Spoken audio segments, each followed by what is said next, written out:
Hi, this is 𝗙𝗶𝘃𝗀𝗀 coming to you direct from London, the United Kingdom, and welcome to another episode of the SMMA Mastermind podcast, where we talk about how you can start or scale your social media marketing, your digital marketing agency. And today I have a very special guest who is joining me all the way from South Africa. So I'm quite delighted to have her on. She is known as the Mindset Alchemist, and we're going to talk about how you can fine-tune your mindset for success with your agency, for your business, or for whatever pursuit you wish to undertake. Now, with that out of the way, Janine Shapiro, welcome to the show. Thank you so much, Abdullah. So appreciate you having me on the show. And it's so exciting to be able to share with your audience this evening. Thank you very much for joining me. So for those of the people who are watching this, they don't know who you are. Why don't you give us a bit of a background into who you are, what you do, and how you got to where you are today? Thank you. Well, I started off in the nursing arena, and from there I decided those hours and those shifts for the pay that we were receiving really was not congruent. And so I began my journey towards where I am today through doing antenatal and postnatal education, going into alternative medicine, alternative therapies like homeopathy, reflexology, and it's been a journey. And with that, I started understanding, especially with the antenatal and postnatal, it's one thing preparing people for labor. However, life doesn't stop at labor. It carries on afterwards when they have the babies. And many of the adults that I was dealing with were traumatized from their childhoods. And this led me, I also did psychiatry as part of my nursing. And this led me to understand that there's a lot more to life than just preparing people for labor. So I started getting involved in a self-development program where we touched on things like what are your love languages? What is your personality mix? How does this work with you or against you? How does this work with you with other people or against you with other people? What can you do with it? And how on earth are you supposed to know what to do with it? Then what started my online journey was I enjoyed Twitter, I enjoyed LinkedIn, but I didn't know how to use it from a perspective of business. For me, I was starting to learn. I was still very nervous and anxious about it. I was afraid I would break something when I was working with it, because I come from working with people, not necessarily technology.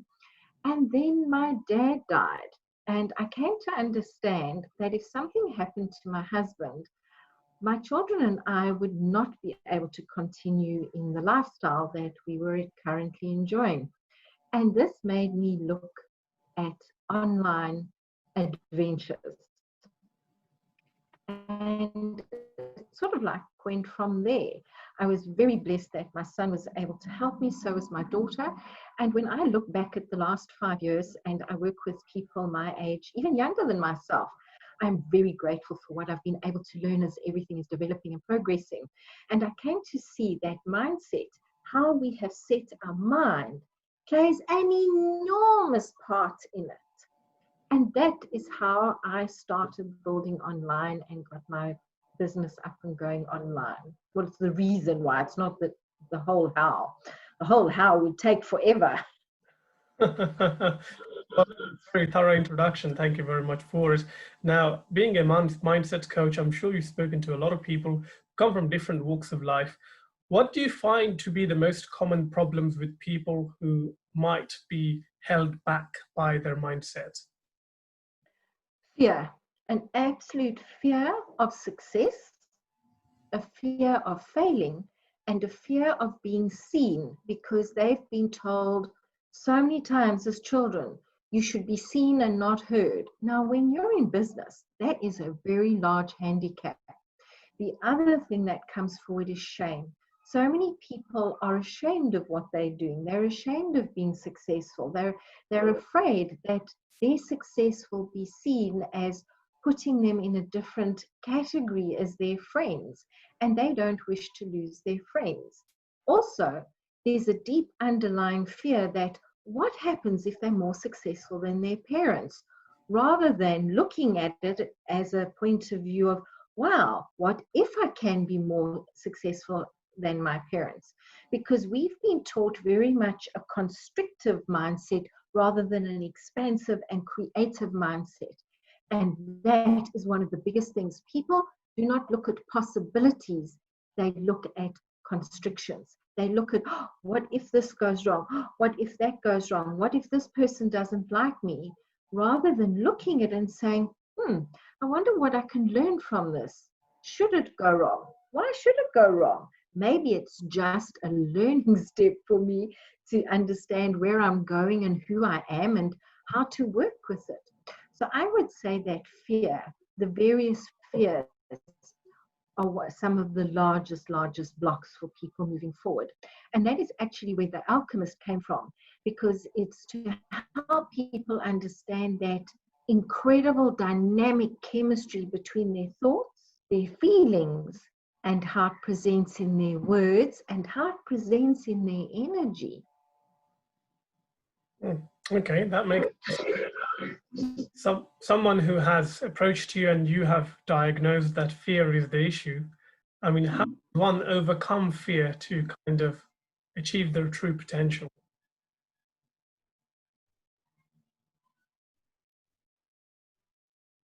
Well, the first step is to recognize the fear.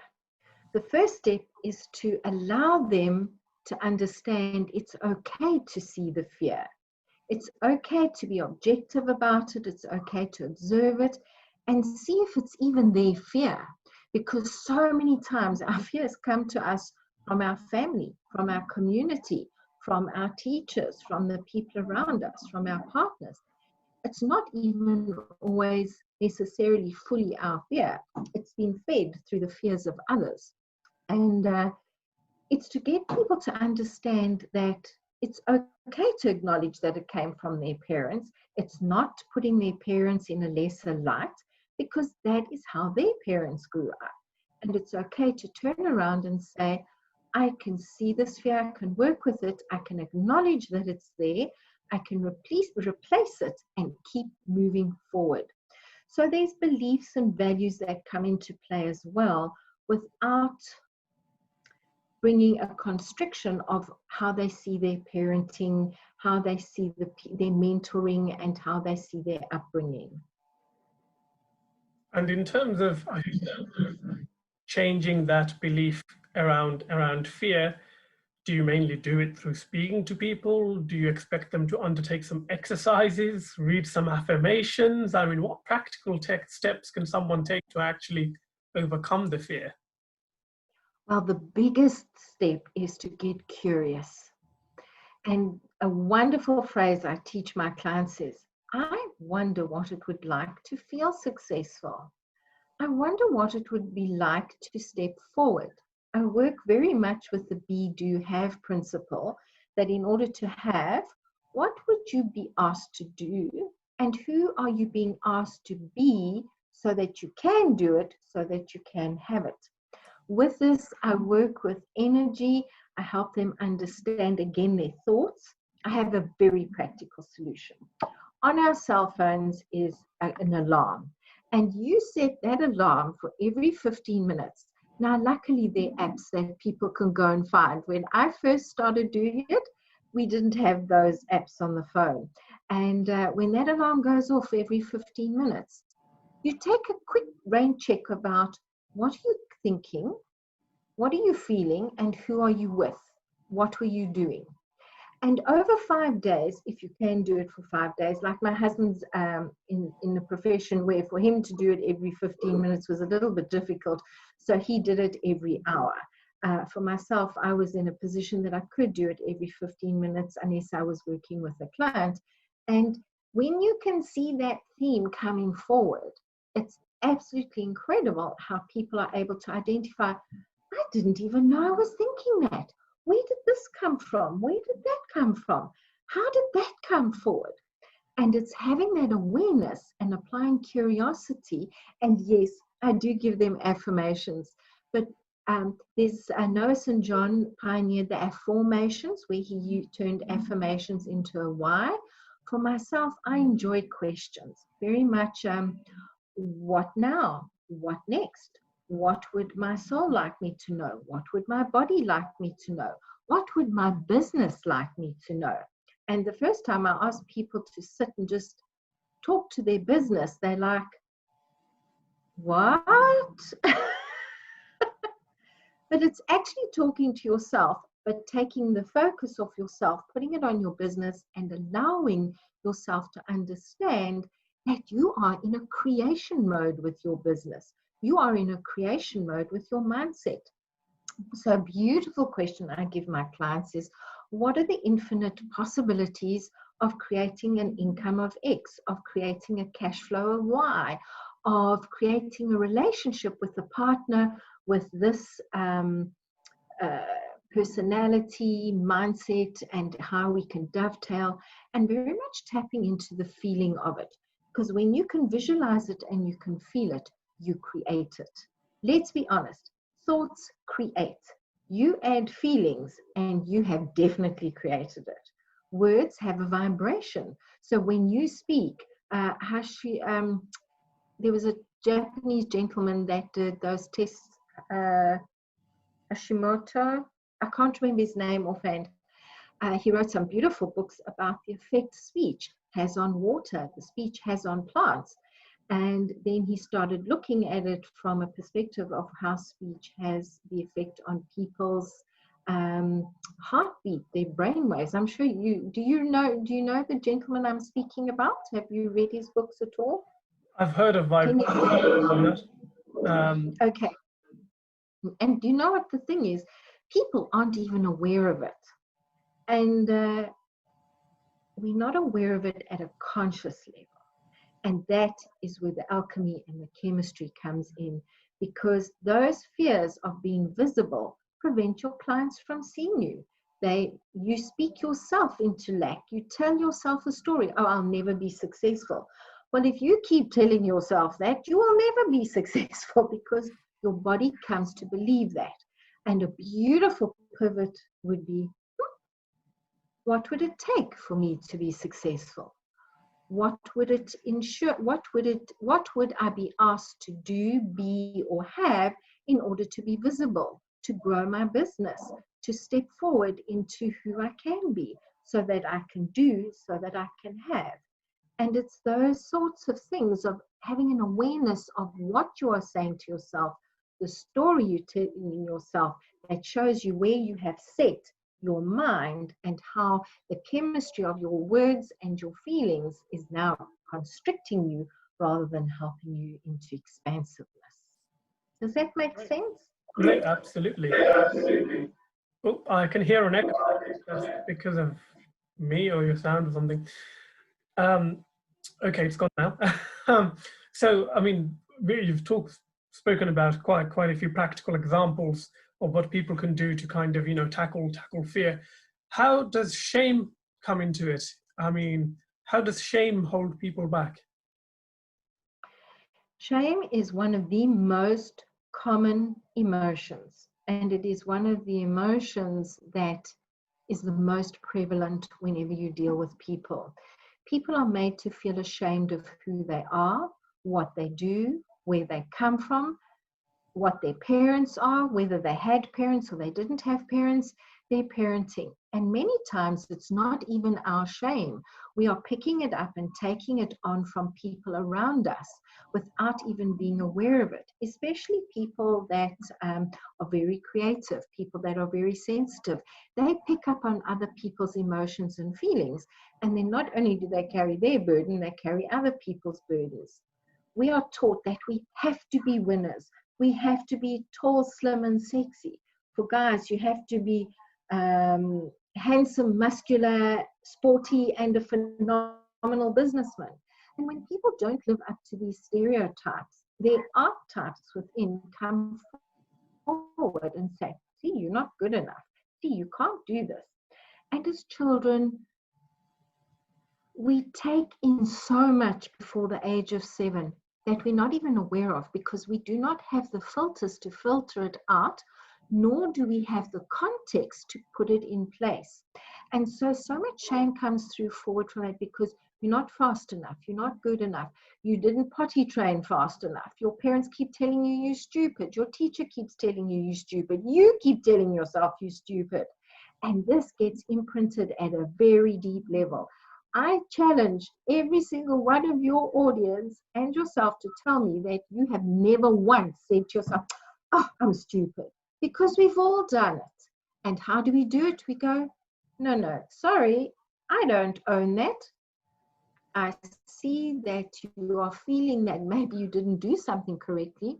What are the infinite possibilities that I can do it better right now or next time?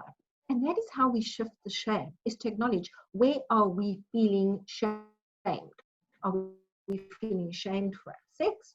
And as you are able to work with that and integrate, seeing it, opening it, acknowledging it, releasing it, and replacing it, you are able then to allow yourself to be visible.